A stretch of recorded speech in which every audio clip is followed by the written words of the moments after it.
Nosso culto de oração. Eu sou Silas Carvalho, pastor de juventude da Igreja Batista em Jardim Colonial. Eu hoje gostaria de refletir sobre o Senhor ser o nosso refúgio. Sempre quando eu penso nessa palavra de refúgio, vem uma história da minha adolescência que me lembra bastante o significado dessa palavra refúgio. Eu comecei a trabalhar muito cedo. E um dos meus empregos foi na Zona Norte, eu morava em Santo André, então eu tinha que pegar muitos transportes, pegava ônibus, trem, metrô, e tinha que andar um trecho ainda do metrô até a empresa que eu trabalhava. E eu saía bem cedinho. Por ser longe, eu tinha que sair bem cedinho, ainda estava escuro, parecia noite ainda quando eu saía. E pela manhã, nesse dia, no dia em que eu aprendi o significado da palavra refúgio, minha mãe chegou em mim e falou assim: Silas, leva um guarda-chuva que vai chover. Só que adolescente teimoso nunca ouve a mãe. E o pior é que quando a mãe fala, acontece. Eu saí de casa, olhei para cima, o céu escuro, falei, não vai chover não. Entrei no ônibus, peguei o trem, peguei o metrô. Quando eu estava saindo da estação do metrô, eu olhei para o céu estava bem escuro. Estava ameaçando uma chuva bem forte. Só que eu, adolescente confiante, que acha que nada vai acontecer com ele, eu falei, não vai acontecer nada, não, eu vou chegar na empresa tranquilo, vai dar tempo de eu entrar na empresa tranquilo e aí depois pode começar a chover. Só que no meio do trajeto começou a chover e não começou a chover fraco, começou a chover muito forte. E eu estava com uma mochila pesada, que eu já ficava o dia inteiro no trabalho e depois eu saía e ia para o colégio, então a minha mochila pesada com material, correndo o risco de molhar todos os meus cadernos, livros. E aí eu comecei a andar desesperado ali nas ruas da Zona Norte para chegar na empresa que eu trabalhava.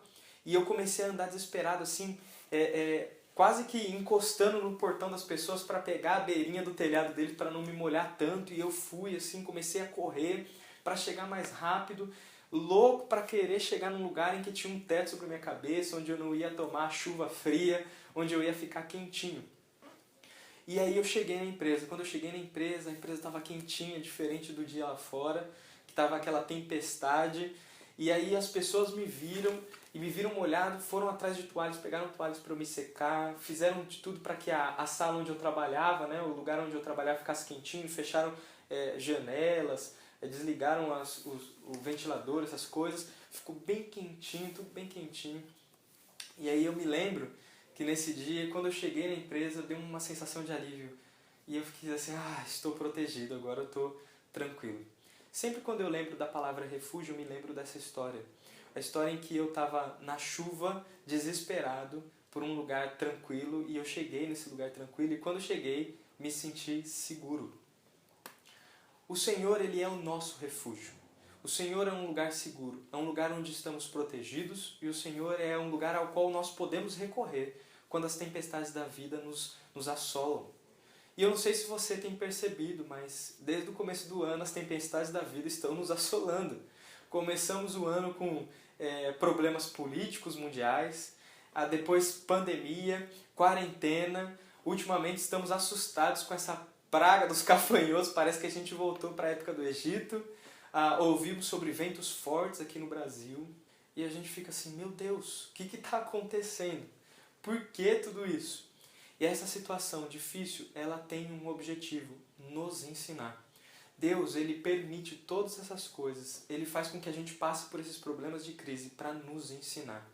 E Moisés, um homem de Deus, que passou por um momento de crise muito grande, quando teve que tirar o povo do Egito e levar para a Terra Prometida, ele aprendeu uma grande lição e é a lição que eu gostaria de refletir hoje.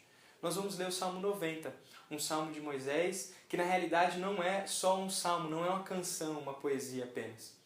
É uma oração de quebrantamento e uma oração de pedido de socorro, reconhecendo que o nosso Deus é o nosso refúgio. Vamos ler? Salmo 90? Está escrito assim. Salmo 90, né? Oração de Moisés, homem de Deus.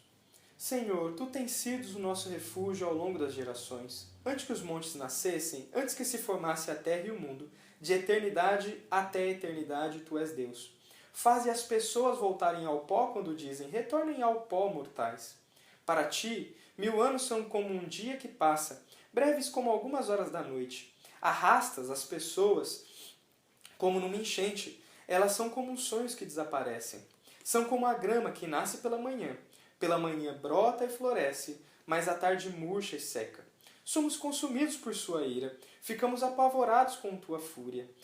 Tu pões diante de ti nossos pecados secretos, e vês todos eles.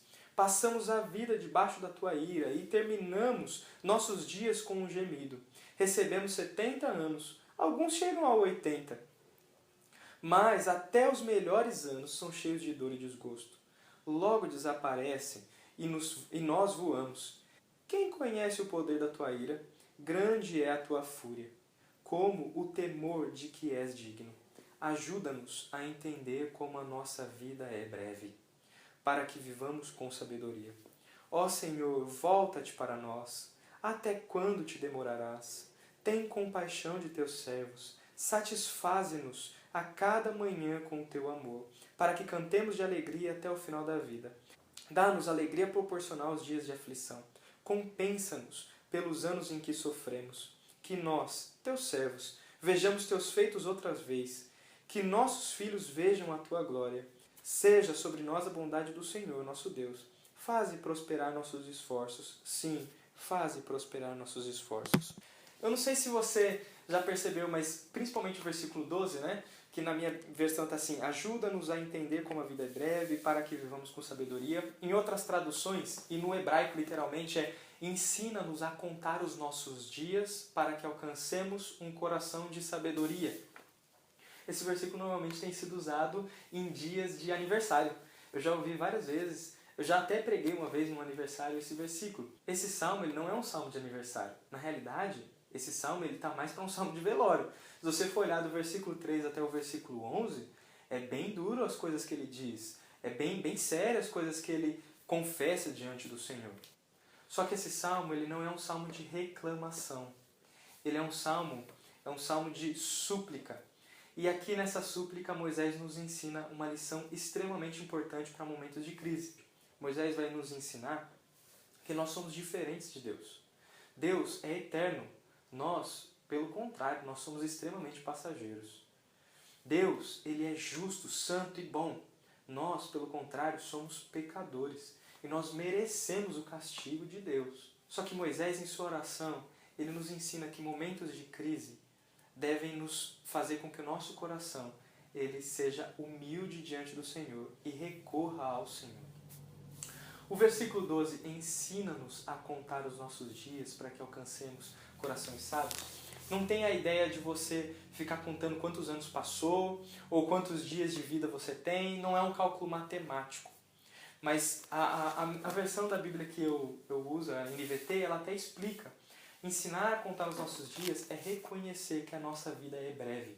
Que é reconhecer que nós passamos rapidamente, que nós temos uma estadia nesse mundo que é rápida. E que durante essa estadia nós passamos sim por momentos de aflição e de crise. Só que independente dos momentos de aflição e de crise, independente das chuvas fortes que caem sobre nós, nós temos um refúgio que é eterno, que é justo e que é acessível. O começo do Salmo ele diz assim: o Senhor é o nosso refúgio de geração em geração. Nós temos uma esperança, nós temos a quem recorrer, nós temos um lugar seguro. E não é à toa que depois de dizer, ensina-nos a contar os nossos dias, ensina-nos a reconhecer que nós somos frágeis, que nós somos pecadores, que nós precisamos nos quebrantar para que a gente consiga um coração sábio, ele vai fazer uma súplica. Ele vai pedir ao Senhor e aí ele vai clamar ao Senhor: Senhor, volta-se, volta os seus olhos para nós. Senhor, por favor, socorre os teus servos. E tem algo que eu acho muito interessante quando ele diz assim no versículo 14: satisfaze-nos a cada dia com o teu amor, para que cantemos de alegria até o final da vida. Moisés aqui está lembrando da satisfação que o Senhor dava todas as manhãs quando o maná caía do céu. No deserto, o povo não tinha como plantar ou colher. Então, no deserto, o Senhor os alimentava. Todos os dias pela manhã caía uma resina, né, que parecia com a semente de coentro, eles não sabiam o que era, por isso que chamaram de maná, que significa o que é isso. Só que aquela resina eles conseguiam fazer pão. E é interessante que ele fala assim: satisfaze-nos todas as manhãs com o teu amor.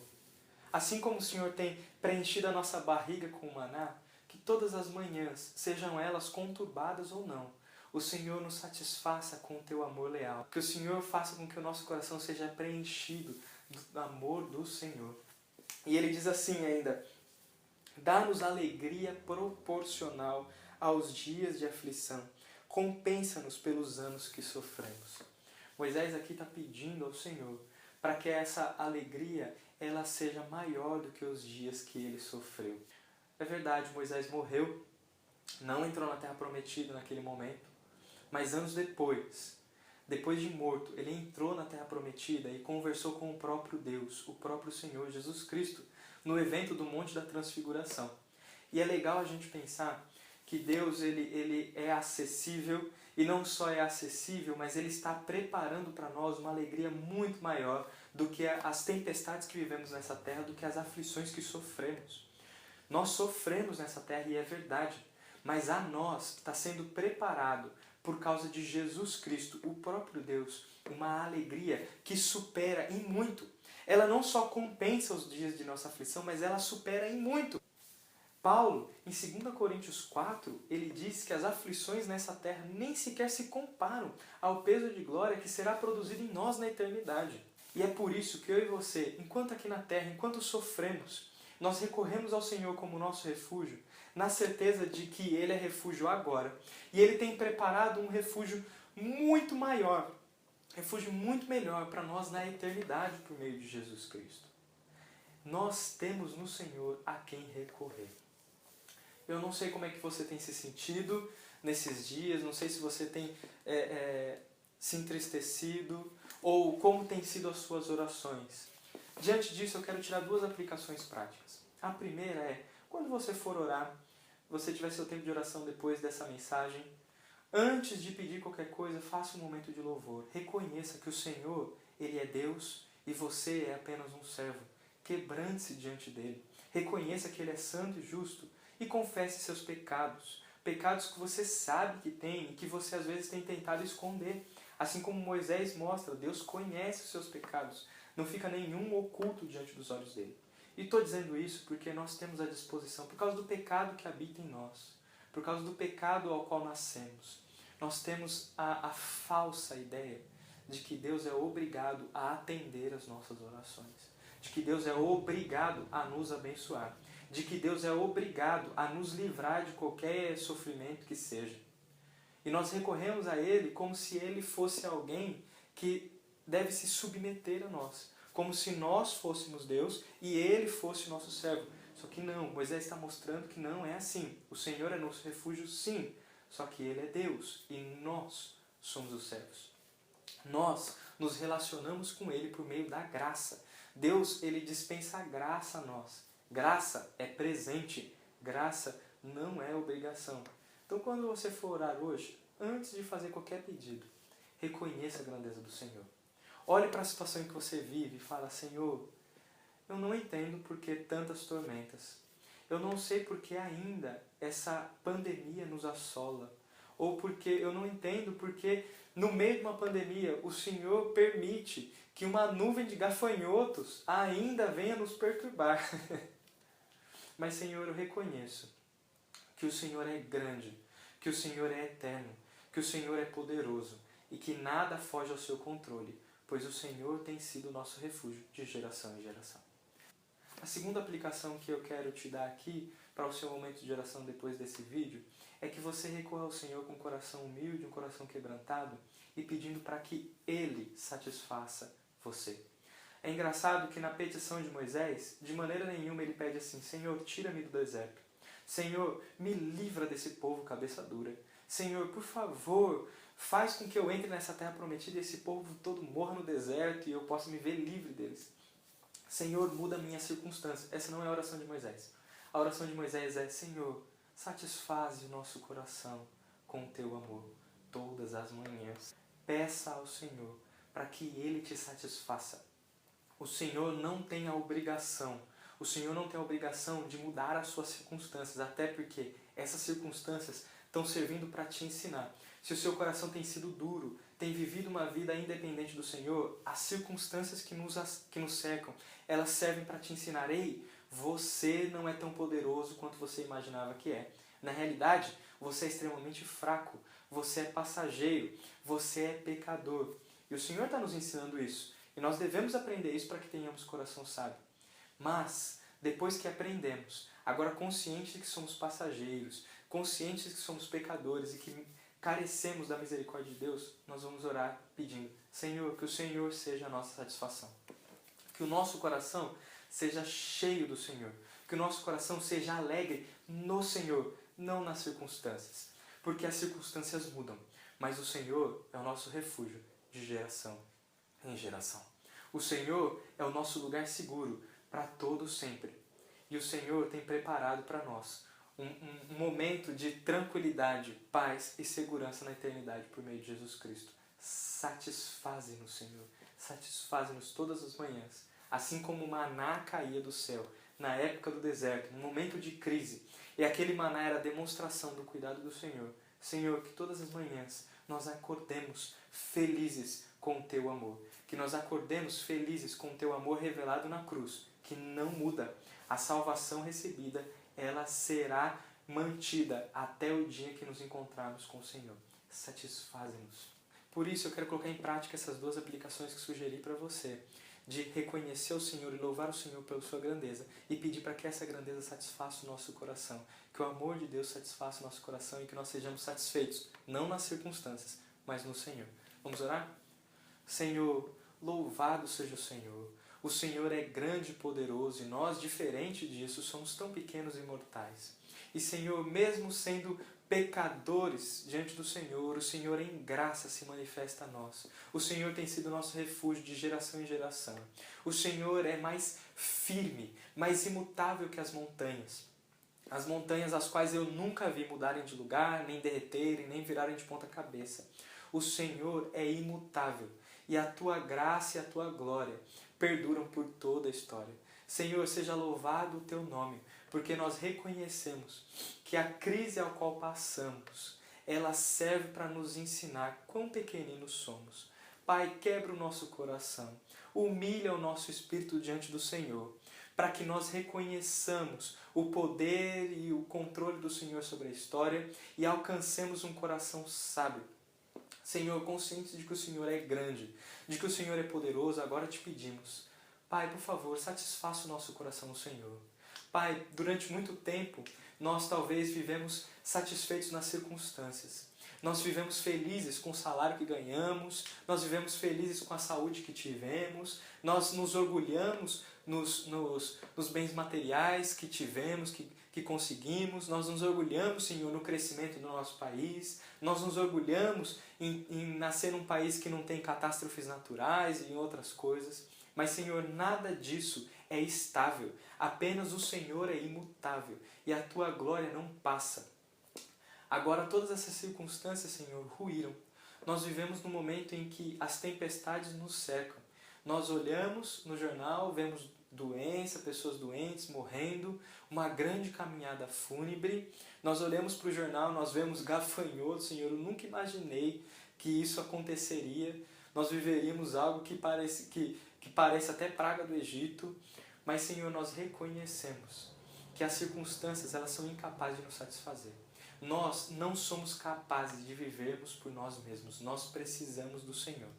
E por isso te pedimos que todas as manhãs o Senhor seja a nossa satisfação, que nós acordemos alegres, porque o Teu amor revelado por nós na cruz e a glória que nos é reservada na eternidade, essa não muda. A glória que nos é reservada na eternidade não só vai compensar os momentos de crise que vivemos aqui, não só vai secar as lágrimas que derramamos aqui, mas a glória que nos é reservada na eternidade é muito maior do que qualquer sofrimento, dor ou aflição. Muito obrigado. Que o nosso coração sempre esteja satisfeito nisso e que o nosso coração seja sábio. Por isso, Senhor, nós te louvamos e engrandecemos o Teu nome. No nome de Jesus Cristo. Amém. Agora, nesse momento, eu quero te sugerir a colocar seus pedidos de oração e as suas gratidões ali nos grupos da igreja ou mandar para os líderes do nosso ministério de oração para que nós estejamos orando junto como igreja. Que Deus te abençoe e que você seja satisfeito no Senhor. Um grande abraço.